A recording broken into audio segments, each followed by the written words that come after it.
ikaw ang nagbabayad at papakahirap, pero hindi naman pala ikaw yung nakinabang. Hello guys! Welcome back again to my YouTube channel. So, isang sulat na naman po ang aking ibabahagi sa inyong lahat. Yan ngayon ang problema ni letter sender.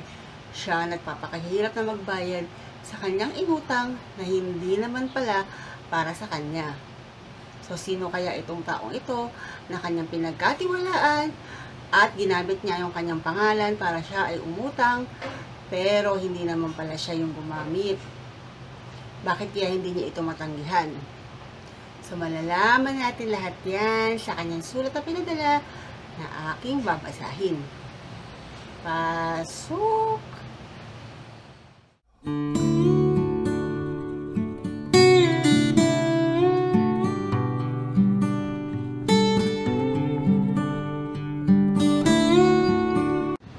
Good day po sa lahat. Every year, may reunion kami palagi ng mga kaibigan ko. Solid talaga ang tropa namin. At agad tradisyon na namin magkita-kita para mag-celebrate. Lalo na kapag may bonus. Isa ito sa mga nilulook forward ko every year.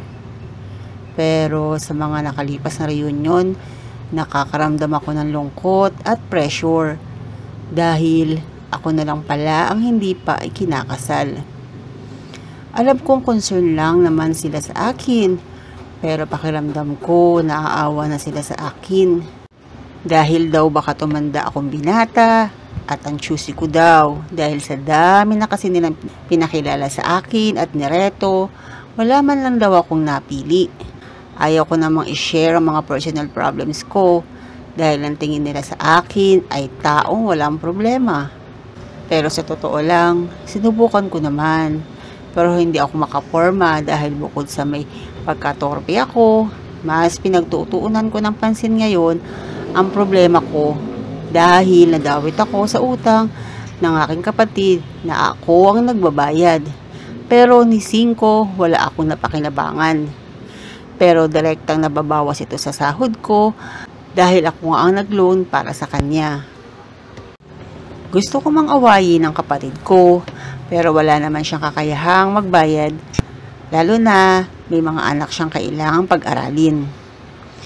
Nakakasama lang ng loob at nadamay ako sa problema niya. Kaya sa ngayon, umiiwas muna ako sa kanya. Ayaw ko kasi maipagtalo dahil ako pa yung nagiging masama. Ang toxic kasi ng mga mindset nila. Yung sinasabi nilang, okay lang na huwag muna akong bayaran dahil single naman daw ako at wala pang binubuhay na pamilya. Yan ang lagi nilang sinasabi sa akin. Maganda at maayos ang trabaho ko. Okay din ang sahod at kaya na sanang bumuhay ng disenteng pamilya. Pero sa sitwasyon ko ngayon, parang hindi pa kaya. Ayaw ko munang madamay ang ibang tao sa problema ko. Kaya hanggat maaari, ayaw kong pumasok sa isang relasyon na ganito ang sitwasyon ko. Parang nawala yung direction ng buhay ko dahil sa utang na ito. Unti-unting nawawala yung kumpiyansa ko sa sarili ko kapag dumadalo ako sa reunion namin. Lalo na kapag napag-uusapan ang sahod. Naiinis lang ako na ang lalaki pala ng sahod ng mga kaibigan ko. Tapos ako, 9,000 per month na lang ang natitira. Hindi ako naiinggit sa mga kaibigan ko. Masaya ako para sa kanila. Naiinis lang ako dahil sa kabila ng pagiging disiplinado ko sa paggastos, umabot ako sa ganitong sitwasyon. 1 taon pa lang nababayaran ko at may natitira pang 4 na taon. May mga investment naman ako, gaya ng insurance, MP2 at emergency fund. Pero sobra ang pangamba ko dahil ilang buwan na akong negative ang income. Umabot pa ako sa sitwasyon na umalis ako ng apartment na aking inuupahan at bumalik sa dati naming bahay kasama ang mga magulang ko para lang makatipid at mapagkasya ang natitirang sahod ko. At muling umaasa sa padala ng kapatid ko na nasa abroad. Naway matapos na agad itong utang na binabayaran ko na hindi naman ako ang nakinabang. At sana sa oras na matapos ko ang loan ay makatagpo ako ng babaeng makakasama ko sa mga susunod naming reunion ng mga kaibigan ko. Maraming salamat at nailabas ko ang nasa loob ko na wala ako mapagsabihan ng mga kaibigan man lamang. Lahat ng utang ng kapatid mo ay pabayaran mo sa kanya. Hindi man ngayon, pero in the future, kapag kaya niya na magbayad. Lahat dapat properly documented para maibalik ang pera mo. Turuan mong maging responsable ang kapatid mo. Let this be a lesson for you as well. Na kahit kapatid mo pa, hindi basta-basta ipapagamit ang pangalan mo sa pangungutang. Lalo na at wala naman pala siyang kapasidad na magbayad. Ikaw din ang nalubog sa sarili mo sa problema. Grabe, ang bigat ng pinagdadaanan mo. Pero ang galing mo pa rin. Kasi kahit ganoon, hindi ka sumusuko. Nakakabilib ka. Hindi lahat ng tao kayang tiisin yan. Lalo na yung bayaran mo, yung utang na hindi naman ikaw ang may gawa. Pero ginawa mo pa rin kasi may puso ka para sa pamilya mo. Alam ko mahirap pakisabay sa mga reunion na parang lahat may progress sa buhay. May asawa, may mataas sa sahod, may travel goals, tapos ikaw parang stuck. Pero to be honest, hindi ka naman talaga behind. Iba lang talaga yung season mo ngayon. At kung alam lang nila ang pinagdadaanan mo, siguradong hindi pressure ang ibibigay nila sa'yo, kundi respeto.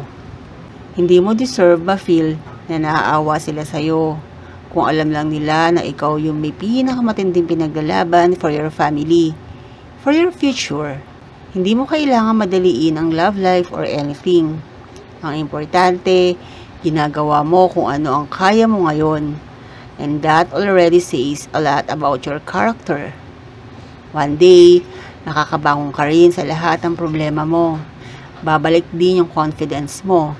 For now, okay lang mapagod. Okay lang malungkot. Pero please, never doubt your worth. Kasi sa mata ng mga tunay na kakakilala sa'yo, ikaw yung tunay na strong. Mali talaga mag-loan sa pangalan mo. Tapos, ibang tao ang makikinabang. No, no, no talaga yan. Unless matter of life and death. Obligahin mo ang kapatid mo na bayaran niya yon. At sa mga kaibigan mo, for sure, maiintindihan ka nila pag nag-open up ka sa kanila. Malay mo, tulungan ka pa nila pag nalaman nila yung totoo, since sabi mo, solid kayo. Kung hindi man, walang mawawala. At least, malaman nila ang iyong pinagdadaanan. Minsan, may mga kapatid talaga tayong magiging sanhi ng paghihirap natin. Lesson na yan sa'yo. Huwag mo nang uulitin na mag-loan gamit ang pangalan mo, tapos iba naman ang makikinabang. Huwag ka rin mag-garantor or magpautang. Kasi ang daming mga hindi marunong magbayad ng utang. Di baling sumama ang loob nila sa'yo at tingin nila sa'yo. Kasi ganun din naman yan pag napagbigyan mo. Mag-aaway din kayo kasi di nga siya makakabayad. Mahirap talaga maging garantor, lalo't kapamilya. Ikaw na nagmamagan ng loob, ikaw pa ang napapasama. Huwag mong isipin ang utang. Ang masama ay wala kang maibayad. Makakaraos ka rin, di mo naman kailangan na tiisin ang sarili mo. Maraming paraan para maging masaya. Kung may taong makakatulong sa'yo, mas mainam. Very good sa mindset mo na huwag munang mag-asawa. Huwag ka magpapapressure sa mga ibang tao. Bakit sila ba ang bibili ng gatas at diaper na magiging anak mo? Don't listen to them. God gave you the wisdom to decide between what's right and wrong. Alam mo sa sarili mo na hindi okay na pumasok sa relasyon with your situation right now. Huwag kang magmadali. Being in a relationship is not a competition. Mas may saya ang buhay ng mga single kaysa sa mga nasa relationship. Lesson learned. Huwag na huwag mong ipapagamit ang pangalan mo pagdating sa pera. Lalo na sa kadugo mo dahil yan ang pinakamahirap na problema. Pinakamahirap singilin ang kadugo. Hindi mo pwedeng awayin.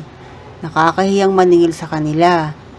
Kasi kung walang kusa, hindi ka na nila babayaran. Kapag siningil mo, may masasabi pa sa'yo. Tumulong ka na lang kung ano lang ang kaya mo. Sa ngayon, mahirap talaga magtiwala pagdating sa pera.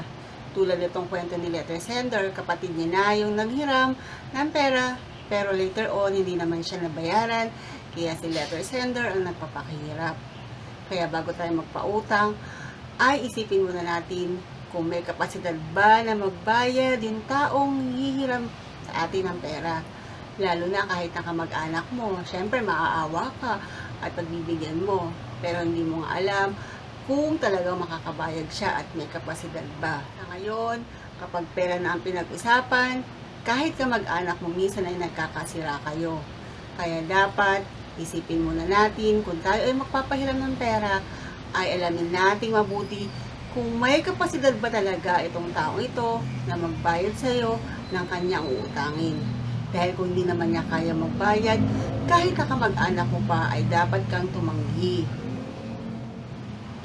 At doon naman sa mga umutang, kailangan lagi niyong iisipin na kahit na nakakaangat yung taong hiniraman ninyo, ay kailangan bayaran niyo pa rin yung inyong pinangako. Huwag yun na lang itong ibaon sa limot na iisipin ninyo, may kaya naman yung taong hiniraman nyo, kaya hindi nyo na siya babayaran. Mali yung ganyang mindset. Kapag kayo ay nakaangat na, bayaran ninyo, yun dapat ninyong bayaran. So, dito na naman po nagtatapos ang ating isang episode ng Letter of the Day. Maraming salamat sa inyong patuloy na panonood sa aking mga videos. Huwag niyo pong kalimutan mag-subscribe at mag-like kung nagustuhan niyo ang aking video. At isa pang pabor, kung maaari po sana, ay huwag ninyong i-skip kung ano mang commercial o ads na lalabas sa aking mga videos. Malaking tulong po ito para sa akin. Maraming salamat!